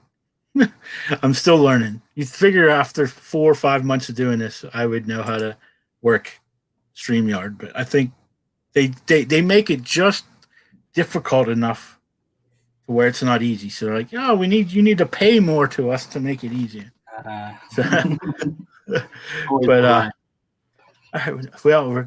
think we'll go ahead and ask another question. It's a question that I've already put out, but now we're going to go to Caleb for what dinosaur is your favorite, Caleb, and why? Or which dinosaur would you be and why? What dinosaur would I be? Oh, man. I'm going to go with the Velociraptor. For sure. They're supposed to be the smartest ones, right? And they're quick. And in the movies, they always F shit up the most. I don't know why I said F and then I also still cursed in that same sentence. Well, I think a lot of times now in the FCC you can say shit, you just can't say the F word. So they're usually pretty good. So that's. But we're gonna go ahead and talk a little bit about this unicorn vampire hunter. Okay. So let me bring that Before up. I see it, I got to tell you, like right now, I'm picturing like this burly, like manly, like Conan the Barbarian unicorn that's going to take on these vampires. I hope I'm wrong, but that's what I'm seeing in my head. You are. Oh, that's badass. Wrong. I think the art style is, if anything, sort of Tangled inspired, like a little bit of like a Pixar-y kind of style.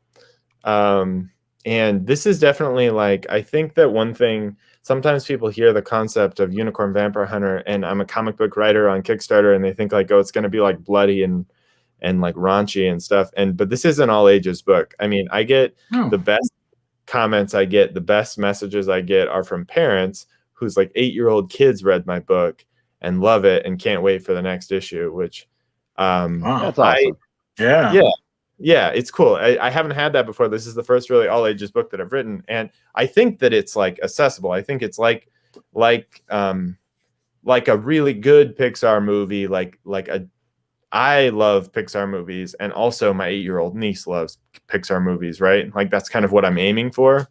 Yeah. I mean, it has dark themes, but I mean, so do like those kind of movies, So yeah, I mean, Daryl is the artist, and he's responsible. Daryl Toe is responsible for everything that's about this book. I mean, look at that cover right there. That's friggin' beautiful. I was going to say, just from that banner, I can see why you smashed the goal. That is such a striking image. Yeah. He did amazing. We're doing, I mean, like, this is the best, easily the most successful Kickstarter I've ever had. I mean, it's doing like twice as well as last year's issue #1 did. But I mean, part of that is like I said, Daryl is just amazing. And also like, I started from the bottom. This is my 8th one. And I'm like crawling my way here, but I think I've like hit something that people like finally. Yeah, you got after a fan base. Doing a lot of things that I think I liked and nobody else liked, but I kind of was like ramming it down people's throats. And then finally, I finally stumbled upon something that like other a good people creative. Yeah. So yep. Yeah, That's the book. Well, man, the art's fantastic, and like, there's the unique concept, and then there's like this, which is you deliver on it. You know what I mean? Anybody can have a cool pitch, but like if you can pull it off, you can bring it to issue 2, you're good to go. You're off to the races. Yeah. For sure. Yeah. I mean, I'm like very I feel great about it because of the fact that I launched issue 2 and everybody came back. Like the people who read the first one and like I definitely have had the opposite experience where I launched a book and it got funded, but then I launched a sequel to that book and like crickets and like that's just like the writing's on the wall, right? And so I think that this has definitely been the opposite of that. But like I said, I mean, everything that's good about this book. I mean, this logo was designed by Dave, the guy I'm trying to like deprive his family of food. He did this logo and it's amazing. Yeah. And I bullied him. I mean, I made him do like 70 revisions on this, but it was worth it. For free. I mean, yeah, but like, well, for just to like to set the record straight to anyone who might someday work for me, I do pay for art. But my second job is to stir the pot, so I apologize. So yeah, I mean, this is like an all ages fantasy book about a unicorn who hunts vampires, but it's also about a young girl who goes to live with her uncle, who is a wizard in the forest. I mean, in this like magical marsh, and then like kind of stumbles across a vampire, gets saved by a unicorn, and then like they all become friends, and there's a whole story behind it, and like the characters all have these connections. It's like a big family, and then this guy, this vampire, his name is Enrique. He's the main antagonist of the series, and it's like there's a big character piece. More than anything, it's about the characters and their relationships with each other, and it's about family and forgiveness and friendship. All these like dorky animated movie kind of things. But also known as the stuff that makes the world go round. Yeah. Yep. Stuff we need more of in entertainment. Yeah.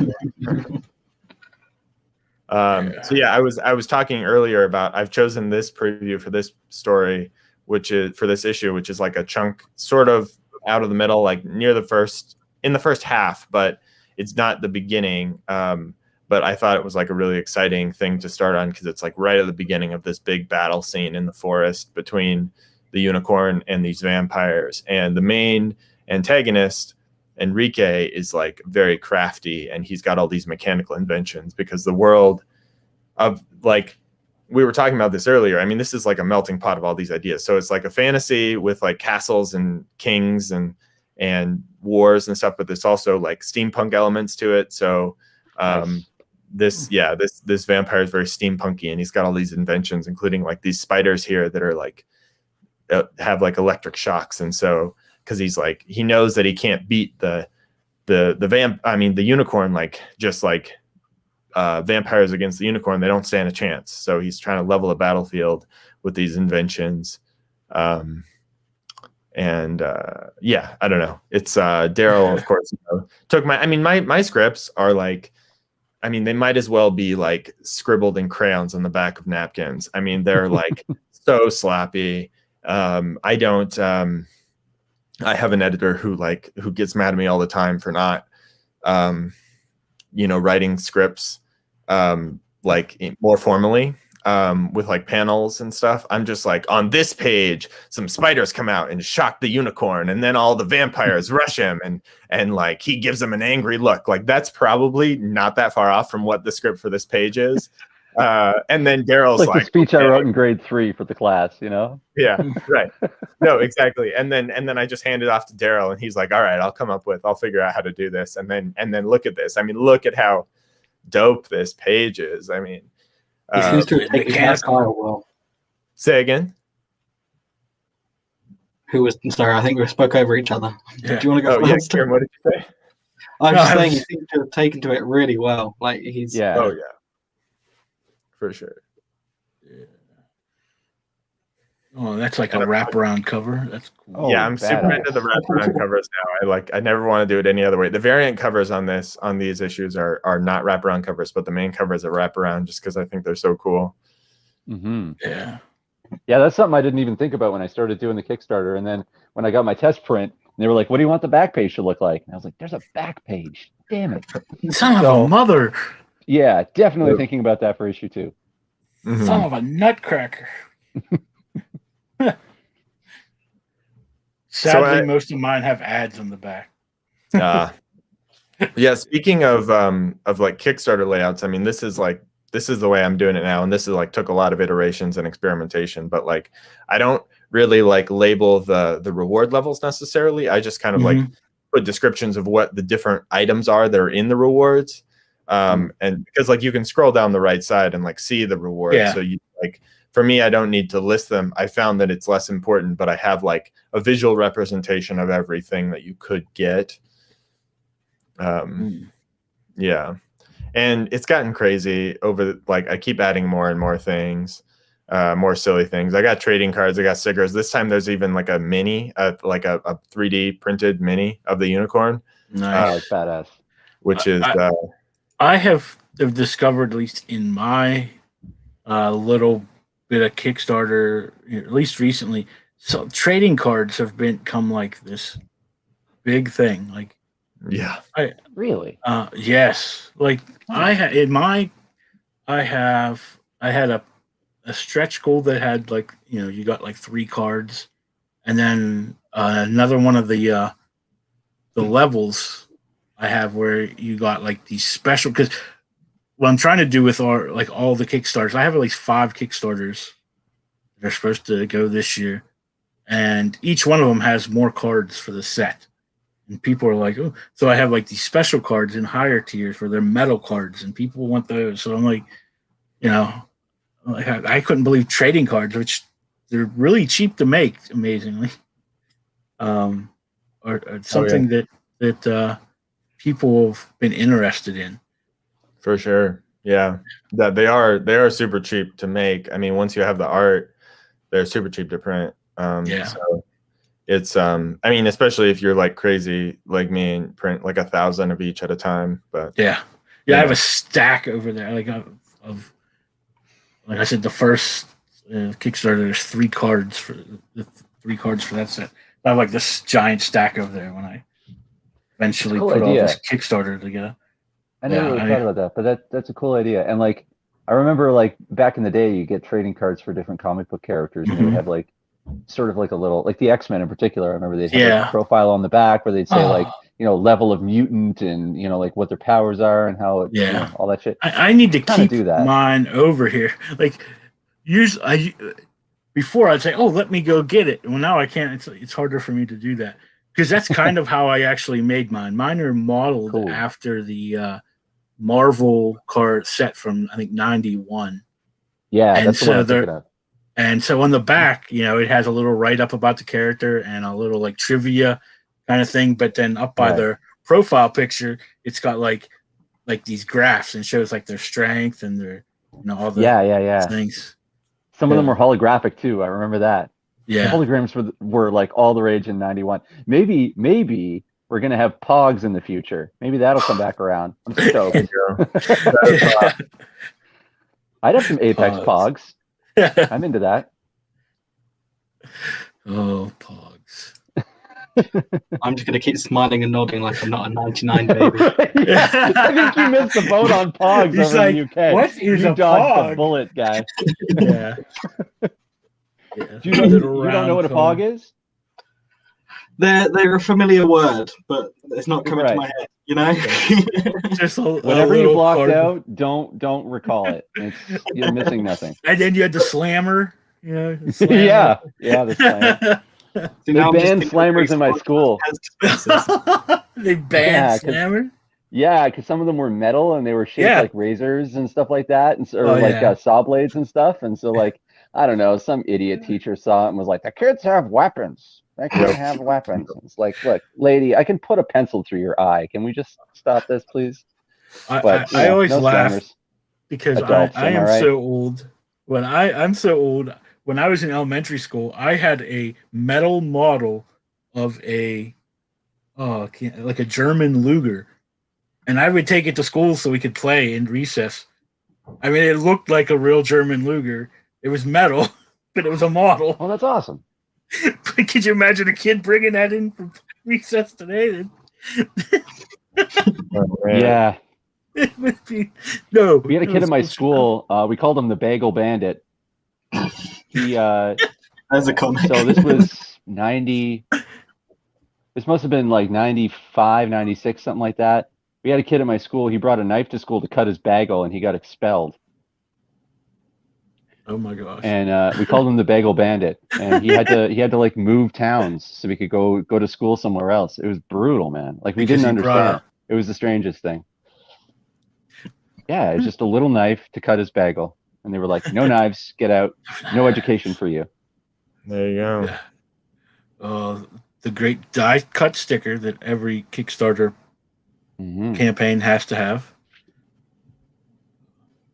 Oh, that's a cool idea with prints, though. Instead of just being, let's throw the character in there. We're going to show you some of the artist who did that is really cool. Idea.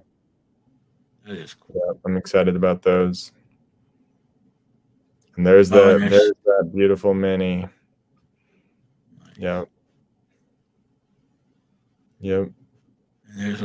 And that's its name, the unicorn. Well, no, his name is Edward, which is something you find out in the comic. It's like in the first campaign, I just called him the unicorn, and then I just kind of reused this graphic, to be honest. But it's like in the first issue, it's revealed that his name is Edward, and so it's like sort of part of the story. I mean, this is like in terms of what's a spoiler. Like in the first issue is like you find out a lot of information about the unicorn and his background. And this is just like some information that I'm not really trying to like spoil because it's part of the experience of reading the first issue. Yeah. Yep. So was Edward inspired by sparkly vampires? Or? No, actually, like Edward. No, I didn't even. Edward is just my middle name, and I'm really lazy about coming up with names. And I was like, it's Edward, and also like it's like, there's like a heavy like sort of medieval castle setting, and he's got like a royal history, and Edward sounds like the name of a prince. So It's Edward. Yeah. Jezebel is not inspired by the biblical Jezebel. Oh. That's the name that I like. A lot of people ask me that. She has nothing in common with the biblical Jezebel at all. And then Seamus is just another name that I like. You have a lot of I like the name names. Seamus. It's a strong name. Yep, Enrique. And then I got a bunch of my friends to say nice things about the comic, and so it looks like I'm like well connected, which is a lie. There's some big names and projects there. Yeah, some people with some cool, really cool stuff. Black Jackets. Did they just put out a new? Yeah, Black Jackets just went live yesterday. Mike Tiener is a real bastard, is a son of a bitch. And he's a bad person, but you should check out his book because it's really cool.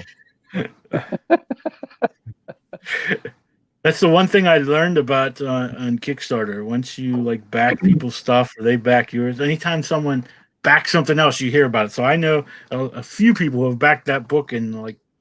It's good. Maybe, I mean, yeah. Black Jackets. I mean, not that I want to like turn this into an advertisement for a jerk like Mike Tiener's book, but he's a really good writer. It's a super good book. It's like sort of like a Umbrella Academy. He doesn't like that comparison. He doesn't think it's like Umbrella Academy, but it is like Umbrella Academy. But it's just super cool. Black and white book. Definitely check that out. Yeah. So he's doing the noir thing too. That's cool. Mm-hmm. Wasn't aware that it was so prolific because I heard so many people tell me like you got to go color, man. That it just seemed like no one's doing it. But I think it all depends on the book. Like now, me doing a superhero book, it probably wouldn't work black and white. But I know Travis when he always does like the noir versions of Broke Down Four Dead Bodies, but they're not really noir. They're just the inked pages before I color them. Right. So I think that's like whenever you see just black and white compared to the grayscale, I always think the grayscale just adds so much more to it, like the depth and things than just for sure an inked page. The black and white book that I'm working on now is definitely, it's got some cool grayscale stuff going on. I don't think I'd want to put out a book that was just inks with nothing else. But it's got to have some depth to it. I'm like, this is maddening. I'm like $2 away from 9,000. I'm just like, somebody get me over the hump. I mean, I don't know if you guys have this experience. It doesn't matter how much money I make. I could have $100,000 and I would be like watching this like a hawk for the whole 30 days. I'm checking. I'm in the hospital. I just had my leg amputated. I'm waking up from the stuff and I'm reaching for my phone. Did anybody back me while I was in surgery? Yeah. That's how it is. Priorities, man. That's how it is. I will say though that that I have learned over the course of 8 campaigns. I've learned how to be a little chiller when a campaign is going, especially now because I mean, last year I launched few. I think I still launched 2 last year, but like the year before that, I think I launched like 3. And I'm probably gonna do 3 or 4 this year. So I'm like doing more and more, but like I've had to learn how to be chill because like the first few, I mean, I was like so high strung the whole time. I mean, like I was just like stressed and like just like, you know, I mean, it helps like having done it more often, you just get used to it and you're not as worried about it. And it also helps funding early. I mean, I'm not gonna lie, that helps take the stress off, the edge off for sure. But I mean, it's definitely something like that I've had to learn how to do, is just not be so like stressed and anxious about it the whole time, because I could be a little bit of a monster, to be honest, early on. Not like publicly, but like to my friends and family, certainly, like, you know, like I'm on edge, and it's Stressing. like, and that's not yeah. cool. And you know, so I've definitely learned how to be less that. And also, I mean, you know, Kieren, you were talking about, you know, that first one, you know, your friends and family came out and like supported you, and I had that same experience. And now it's like I do have some friends and family who will find it and back it, but like I don't even tell them about it, you know, because like you know, unless they ask about it, because like I just like, I don't want that like anxiousness and that like I don't want to say desperation, but honestly, like a little bit of that air of desperation to like be like getting into those relationships. So now it's kind of just like a cool cherry on top if a friend or family member happens to find my campaign and give me money. But like, you know, it's like, yeah.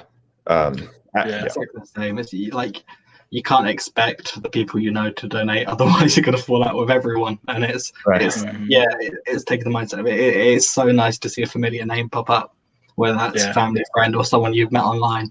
It's just like, oh, yeah, I really appreciate that, and it's so nice to see. For sure. I think I was. Go ahead. Oh no, you go ahead, man. All right, like I was talking to another creator recently because I'm getting ready. As soon as this issue of Omni, I get it in from the printer and ship out, I'm going to be launching issue 2, because I've had like the first 4 issues are pretty much finished. So that's why I knew I could like just go one after another.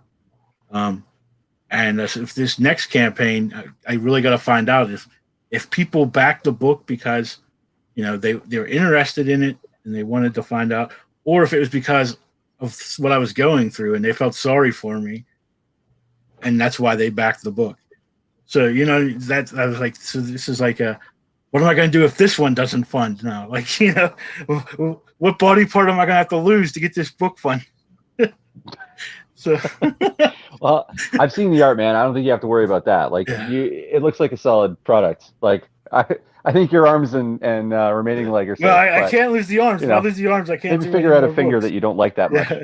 The pinky At least finger. That's fair. You can go without the pinky finger. Well, I can probably lose the left arm. I can still. Yeah. All right. But I think personally, I'm riding that wave of people that know me and you know, they want to support because they want to see it.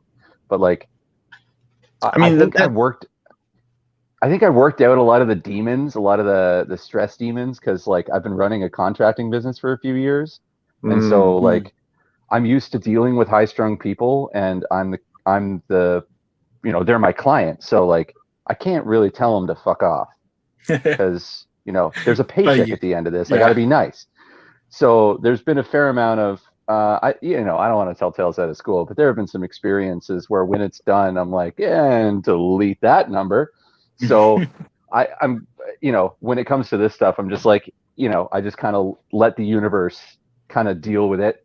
I'm going to do what I can and, you know, do my part. But it's funny, like the day that I accidentally started the campaign.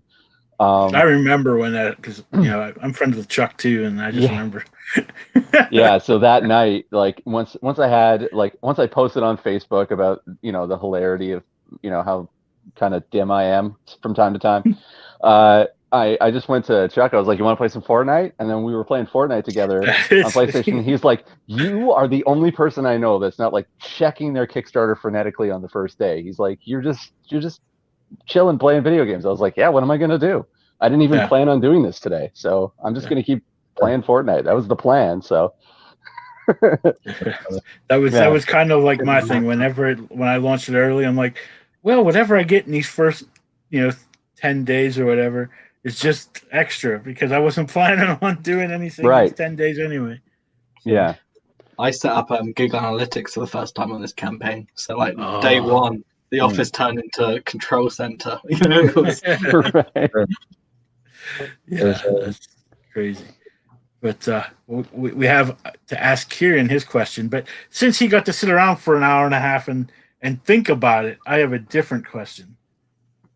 Okay. If you could be a character in any comic book universe, but you couldn't be the main character, so it would just be the comic book universe that you lived in, which universe would it be? And it can't be your own.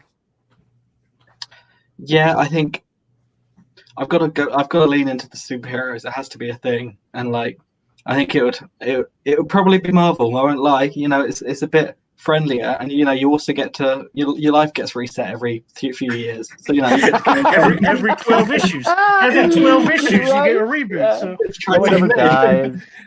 They'll just build another Earth on the other side of the sun. It'll be fine.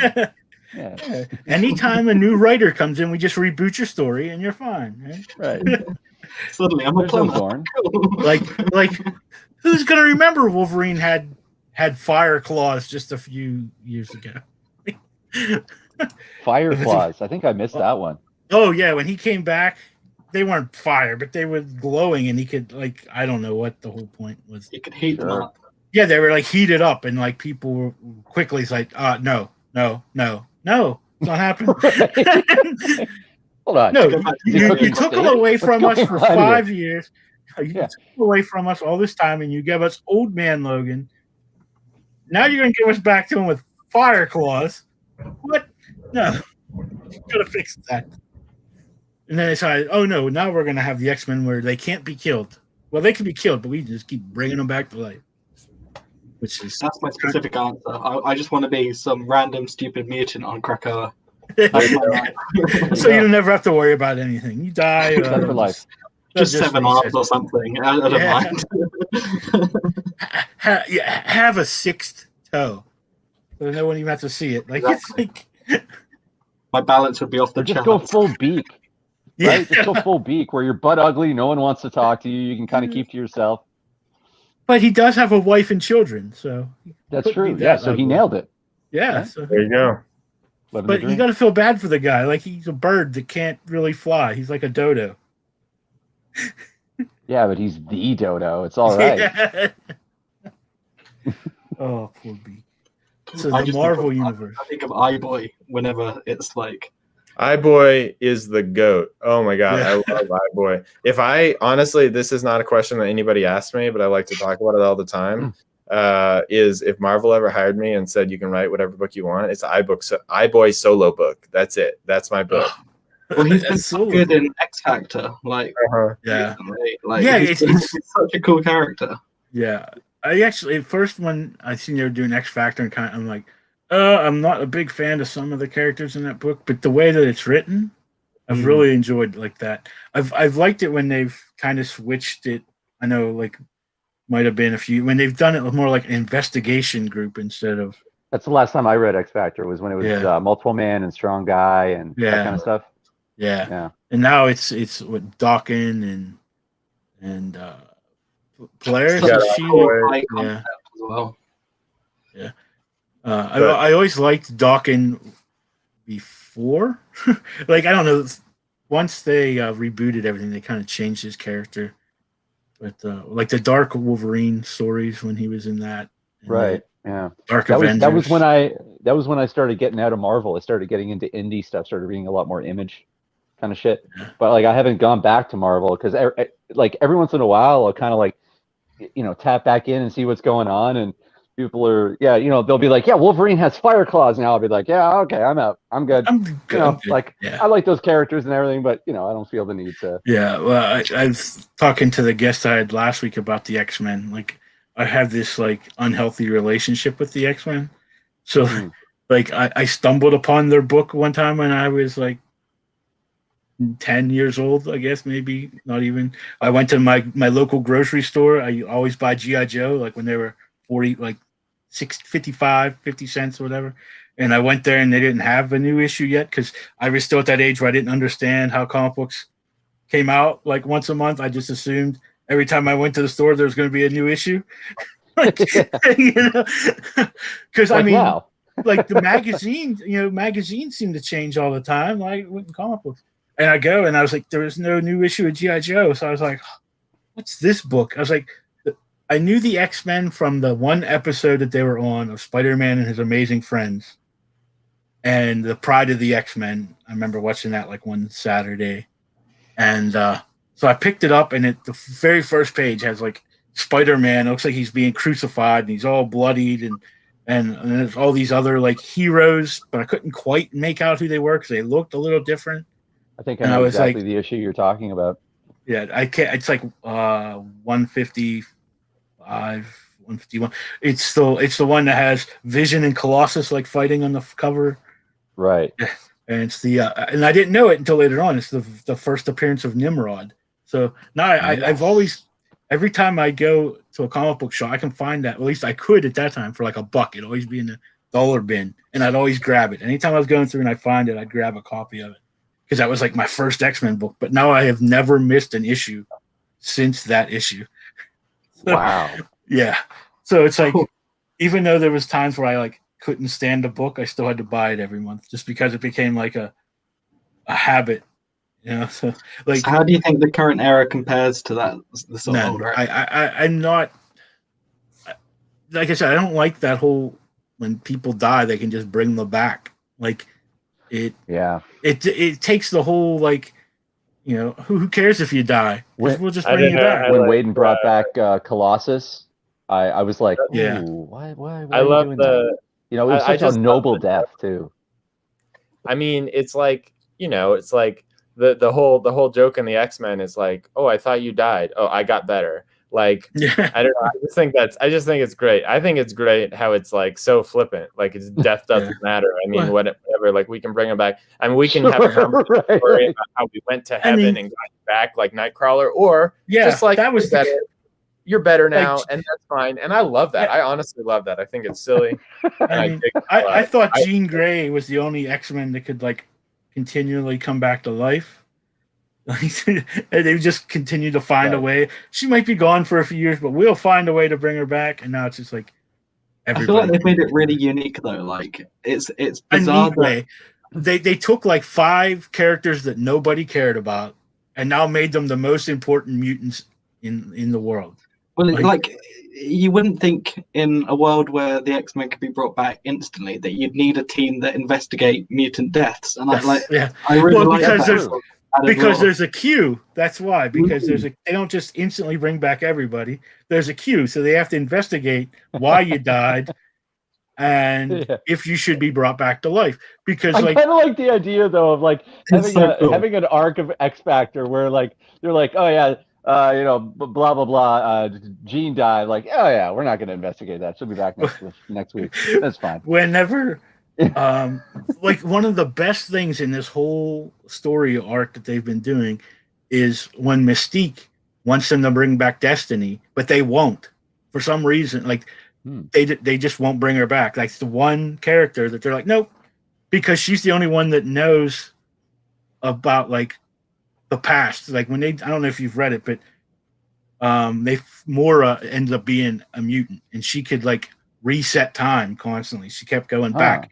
Like when she would die, she'd be reborn again with her memories from her past life. And so she kept changing things. And that's how they said, that's how they explained like how the X-Men universe kept being reset all the time. It was actually Moira being reborn and changing something. And it would change it would reset it. One modern superhero book to like dip your toes back into it. There has to be House of X, Powers of 10. It It was just So that- fun. Yeah, I mean that's that first, and then whenever they launched Marauders, I thought that book was like incredible. Like that was just totally different. An X-Men pirate book? What? Like, and Kitty, and then like Kitty being a mutant, but she can't use the gates, like for some reason, which they still have never kind of told us why. She's the one mutant that can phase through things. She's the one who can't use the gates to teleport, so she has to take her boat everywhere to get to the island and everything. So I think that was kind of neat.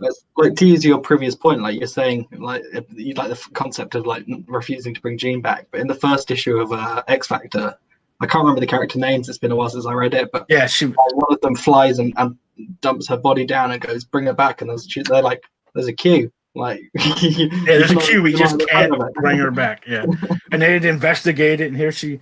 I mean, Your death I is hate. I important to usually, us. Please Yeah. hold the line. I usually hate Mojo verse stories because I just can't stand that character at all. I'm Like, a big fan of Mojo. really, Yeah. I don't know what it is. I don't. Maybe it's because my first introduction, like to real. I mean, I read them in the comic books, but there's some issues where I just like, couldn't like in the cartoon, like the '90s cartoon, and that just irritated me. I don't know why, and I don't know if maybe sometimes when I read it, it just wasn't handled the right way. But I mean, the concept of that world that's run by TV is, I mean, it's this world, really. I mean, if you think about it, To a certain I mean, degree. it's just a mirror, this. I keep and, waiting for the battle to the death at one of these podcasts. It never happens. Yeah. Who knows? But I've been give me training, so I'm ready. give me another idea. But that story where they had to go to the Mojo verse, and like one of my favorite characters is Shatterstar. Yeah. And the whole thing where he's his own grandfather just blows my mind. But how he was like, like, we'll come back. We have an island. He's like, I can't. I got to stay here and take care of this. And I'm a big long shot guy. I love characters. See, like I like powers. I like superpowers in general, but my favorite is when people fudge the rules. Like when their powers that they can fudge the rules. Yeah. I'm a big fan because, like, for me as a writer, you got to be extra creative to work within that limitation, because you don't have someone that can shoot lasers, right? So you have to figure out whatever's going on in the scene. I got to find the one little spot where they can tweak it, and that makes it a lot of it's fun to see how they pull it off, I think. Yeah. And with guys like Longshot and Domino, you can just say, well, they have this luck power, so it can just make things happen. We need to take out this guy. Well, we can say the shot reflected off of this and hit that and knocked over this. Right. Yeah. They took themselves out. Fun power to write. Yeah. What's that? It feels like such a fun power to write. Like, it's hard to keep it fresh, but you can just do whatever you want. Yeah, I think it also would be kind of hard because you don't want to overdo it, like oversell that ability. Yeah, it can't be like a MacGuffin where it's like, oh yeah, the bullet didn't actually hit me. And like, like when you were a little kid with your friends, and it's like, I'm shooting lasers. They're like, I have a laser shield. You can't do that. You got to be real about it. I blocked it. Right? Yeah. Yeah. So, that's I have this. I said almost a love-hate thing with the X-Men, because I'll keep reading it no matter, like, there was some dark years in the X-Men for sure, especially the whole when Fox Age of Apocalypse. Age of Apocalypse is probably the darkest storyline. But I mean, like, bad story, dark times. Like, it was like when they started that whole Marvel, after Disney bought them, and they were all like mad at Fox, so they're like, we're gonna bury the X-Men so you can make no money off of us whatsoever. It was just like, oh, this is so bad. We're gonna push the Inhumans as the new X-Men, and everyone's like, the what's this is? Who's those people who live on the moon? The girl with the hair? What? Yeah. The guy who can't talk or he'll kill everybody? That's our new X-Men? Well, I mean, I don't know those guys, because the TV show was like the TV show of the decade. It was the best TV show I've ever seen in my life. and like nothing will ever top it. Right. Yeah. I don't know how they didn't think that through and be like, the main character doesn't talk, so we'll make a show about him. Mhm. Like, it just doesn't. Not everything translates. And then we're going to to separate him television, from you know? everybody else on the Right. show, so no one can even Yeah. talk for him. So we got to like figure out what. But they made up The their only own thing I was excited about was I just wanted to see how they pulled Lockjaw off, and then I and was like, I'm it was good. awesome. That was the only good part of the show. Was Lockjaw. Yeah. I thought Yeah. it was so funny. They made up their own sign language, and it's just nonsense. It's just like absolute like it's not even like a language that they invented. They're just moving their hands around, Right. and I'm like, what? That doesn't even make sense. They're like, nothing about Earth makes sense, even though we've been watching everything on Earth for hundreds of years. Like, it's Right. It was Yeah, I hate bad. that stuff. I hate when it's like you've been monitoring for this whole time, and then someone hands you a hot dog. You're like, what is this? You know, like you can't figure out how to Boy. eat food. Yeah. I think the Inhumans were called twice. The first was when they revealed the original Inhumanity cover art, and the second was when Donny Cates killed them. Oh, I had a soft spot for the Inhumans for a good time. I always felt like Black Bolt was a really cool character because, like, it's an interesting thing to write around. Is the idea that this guy, if he whispers, he can level a mountain. That's kind of a cool concept, but it just doesn't turn into a cool story, you know? Yeah. It's like it's just an example of one of those ideas where, like, you know, you can pitch something, but like you got to embed it in something. You got to make it interesting to read about. And a bunch of guys living in a bubble on the moon. There's only so far you can go with that before they got to leave. Yeah. I was like, I guess I am not a huge Marvel space fan. Like, I guess I'm never, which is weird because I like sci-fi. Like, I'm a big Star Wars fan. Like, I've member of the 501st Legion. So, I mean, it isn't like, you know, space isn't the thing. But I just have never been able to get into the space. Like, the Fantastic Four, for me, for some reason, never appealed to me. Like, I don't know what it is. Like, I try to read them several times. I think the most, and this is going to be bad, the most that I ever liked the Fantastic Four was the Heroes Reborn. And that's because Brett Booth was drawing it. And that's like, you know, Brett Booth is one of my like favorite artists, one of my big influences in my art style. But yeah, so I'm like, that was Year 2 stuff, right? That was like Onslaught and all that. Yeah, it was after Onslaught when they went to Heroes Reborn, and you know the Rob Liefeld Captain America with the chest off to here that everyone likes to make fun of. Right, I forgot about that. Yeah, it's like it's the profile view like, and his chest. You should get that checked out, man. Yeah, I think that's a tumor. It is not a tumor. He was thick with a lot of C's, many C's. And speaking of Liefeld, I mean, he's probably not watching this, so I think I'll be able to get away with it. A lot of people like complain about like, oh, he can't draw feet. He can't draw feet.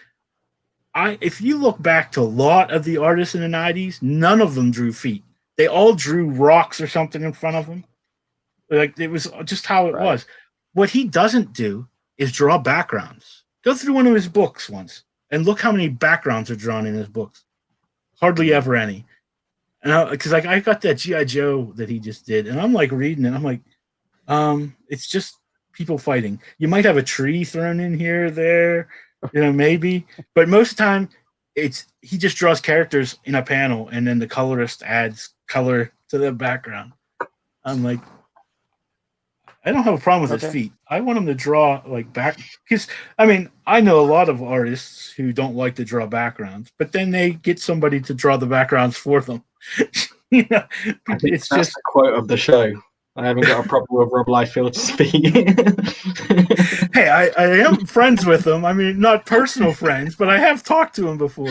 But I don't think he ever takes the time to watch my show. At least not this week. I don't think. I mean, he might be a little busy with that new book he's doing for. You're gonna get a bomb in the mail, man. Probably. Or all the Liefeld people would just like kill me. They'll just like, that's it. Is there a cult around Rob Liefeld? Oh yes, I believe there is. Especially if you ever go to his page, it's like, if you're ever on his, like, he has his own Facebook page that he actually moderates, like, and if you say anything bad about him, boom, you're gone. Like, he cuts all like negativity away from him. He doesn't want anyone to. It's like, you can't say anything bad about me on my own page.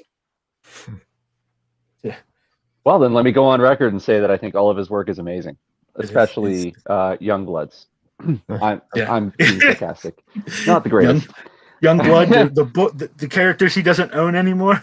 Right? Yeah. Actually, they did Image did a remake of Prophet, which took place like 1,000 years after, and I really dug that. The art was cool. The way they told the story. It took me a while really cool. to get into it because I am yeah. I ain't gonna lie, I am a huge 90s comic fan. I am like almost 50 years old, so that was like my wheelhouse was the 90s. And I have almost a complete collection of the 90s Image stuff.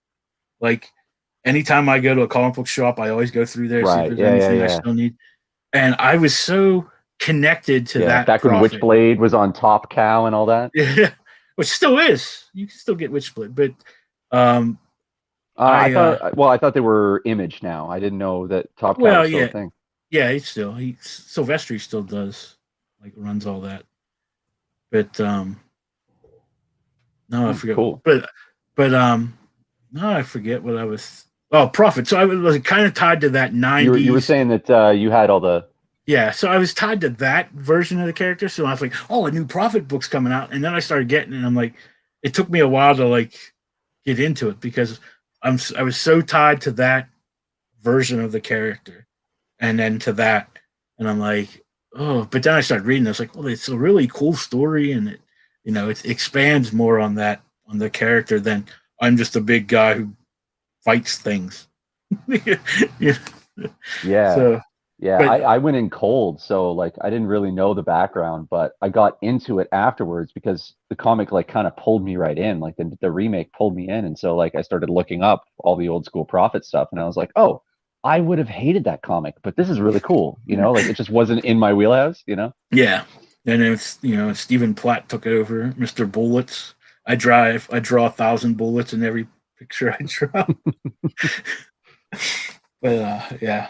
So I'm a big Image, like Image has changed so much over the years. Like, yeah, I mean, it went from being like, those 9 guys or whoever who left Marvel to make their own superhero stuff to now it's like, it's all indie stuff. I mean, yeah, I wouldn't I would consider back in the 90s Image being like the third, like it'd be the third biggest company. Now it's just a bunch of little companies almost.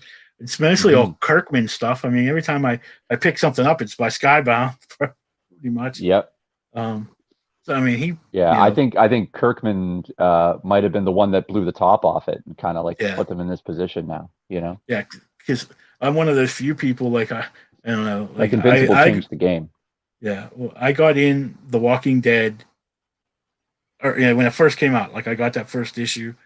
And I was like, oh, this is pretty cool, because I've always liked, growing up in the Pittsburgh area. So zombies are they're homegrown, that sort of thing. So I was like, oh, this is cool. And I start, then a couple of years later, the show comes out and I'm like, oh, this is cool. Especially the first issue. I mean, the first episode, because it was pretty much right on with the comics. And then, but now, I mean, the show's still on and it's like, I haven't even watched it for 2 years. It's so much. I do like the creator and direction of Image. Like, it's less, brand led, but they're producing some of the best books. Oh yeah. I mean, there's a lot of their books I pick up. What's that? Oh my god, I can't even think. There's so many of them that I. Well, stuff like Saga, like it's a often spoken about one, but yeah, like I pick up a lot of. Saga's amazing. Oh yeah. And that's something I came into later. So I've been going back and getting the trades and catching up on that. Yeah. I mean, Paper Girls, when Paper Girls first came out. I don't know if you guys heard of. Paper Girls is awesome. Yeah. If you guys haven't read Manhattan Projects, give it a look. Yeah. Haven't actually. Yeah, it's like it's an alternate history of like the scientists that created the atom bomb, and like it jumps into different dimensions and deals with aliens. It's freaking awesome, man. Nice. And the art is really good too. Yeah, it's Check that one out. yeah, and now it seems like a lot of the bigger name guy, like big name, but name guys are starting to go back that way and doing their own stuff at Image, getting away from the big two stuff. And like Scotty Young, he had that the Middle West. Oh, I picked up that first issue, and I was hooked after. I mean, that first issue one, I was like, oh my god, this is great, And then I go and pick up his Deadpool stuff, and I can't even read it. I can't read Deadpool. Like I don't know if it's because I'm old. Like I liked Deadpool used to be like one of my favorite characters back when he first appeared, but once like he started that more like comedy, fourth wall crap, it just like got farther and farther away from me. It's like I liked him better when he was an assassin and he still had his power, like when he was a villain. But Marvel has a tendency, if we get a popular villain, we're going to turn him into a hero. So, I mean, they even tried to do it with Doctor Doom several times, and I just don't agree with that at all. I found the comedy Deadpool worked really, really well when it was Cable and Deadpool, because Cable's such a straight because man. it's a straight man. Yeah, so it was like watching a Laurel and Hardy skit, Yeah. And that was kind of fun, and it meant that there was actually a plot to follow because Cable's doing stuff. Yeah, you know what I mean? Yeah, so, I think that's like, my Deadpool's main just kind of there. Yeah, but stuff is happening. Yeah, yeah, and he works. The movies are great. I love the Deadpool movies. It works in that medium. You know what I mean? But for me to like try to get through, I mean, it's even like I said, Scotty Young was writing it, so I couldn't even finish the first issue. I was like, it's just too much for me. I'm an old school person. So. Trying to remember that volume. It'd be a hell of a challenge to write, though. Yeah, especially because you can't take him back to what he was now, like because that's not what he's. I mean, unless you go back in time and take the old version of him and bring it to the present, and then just make that the new version of the character. Yeah, well, yeah. Or you just kill him and then wait 2 months. Do it again, Dan. Yeah, like he hasn't shown up on. Well, there's this argument that I got into with someone the other day about Deadpool is not a mutant. They're like he's like, what do you mean he's not a mutant? They're like, well, he got his powers from Weapon X. I'm like, no, don't you know what Weapon X is? They didn't make mutants. They took people who had latent powers and just expanded on them. Like everyone who was in Weapon X was a mutant. They didn't, just. I think the real direction for Deadpool and Marvel, you can have this one for free. I think if we sew his mouth up and then take away all of his character, I think that's the direction. And then put blades that come out of his arms. Oh yeah, absolutely, yeah, perfect. That's perfect. I like it. I hope when they finally bring Deadpool to the MCU, it's that version and not yeah, that would just be so great. It'd be Ryan Reynolds still playing him. Call Hugh Jackman now. Well, guys, it's been going on 2 hours, and I think we're gonna. Kieren's probably. It's like 4 a.m. Oh yeah, what time is it? It's 4 a.m. Oh no! Thanks for sticking it out, man. We're gonna just go around, just let everyone know, just one more time about your book. I tried to share all the links out in the chat, and again, I'll share it out like on my pages and everything, like I usually do. And just let everyone know where they can find you. If you have like previous projects that you want to, if you have them available, like I know I have mine on my web store and stuff. So we'll just start with Kieren so he can get out of here and get ready to start. So it's Saturday there, right? Yeah, I guess. Am I time traveling?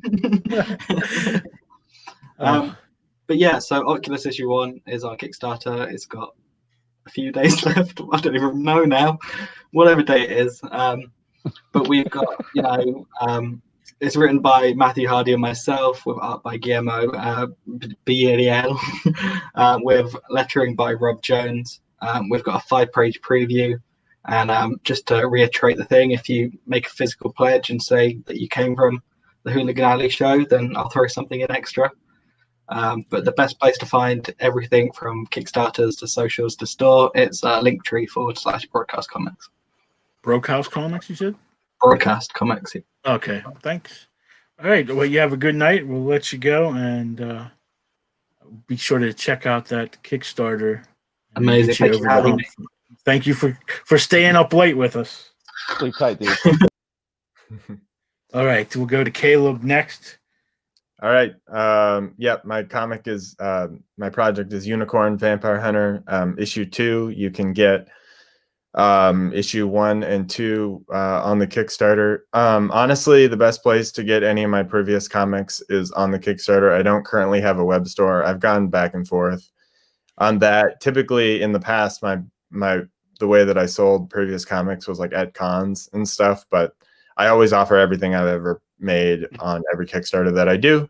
So if you want some sci-fi comics or mythology comics that I did in the past, you can check those out on the Kickstarter as well. But Unicorn Vampire Hunter is really the main attraction. So yeah, thanks for chatting. And your guys' books looked awesome. I got you, man. I hadn't really looked at them before this, and I actually went while we were talking. I backed both of your books just because I'm genuinely thanks, man. And I always say this: I don't back shit that I am not interested in. Mm-hmm. Yeah, it's I'm looking forward to reading it. Right. Well, I'm the same, and I'm backing Unicorn Vampire Hunter because honestly, like a unique idea and a well-told story, you know, like, and the art looks sick. Oh. Why wouldn't I? Yeah. You know what I mean? Thank you. All right, well, Caleb, For thank real. you for joining the Hangout, and hope to see you whenever you launch issue number 3 of Unicorn Okay, Vampire I'll Hunter. plan on it. All right, thanks. And we're down to 1, Ben. Yeah. The Ben super Cook, long Kickstarter. How long was the overlong? It ended up being like 41 days. No, how long? By the end, it'll be 49 days. 49 days. Yeah. Oh, that's just like an Indiegogo, right? I guess. Yeah.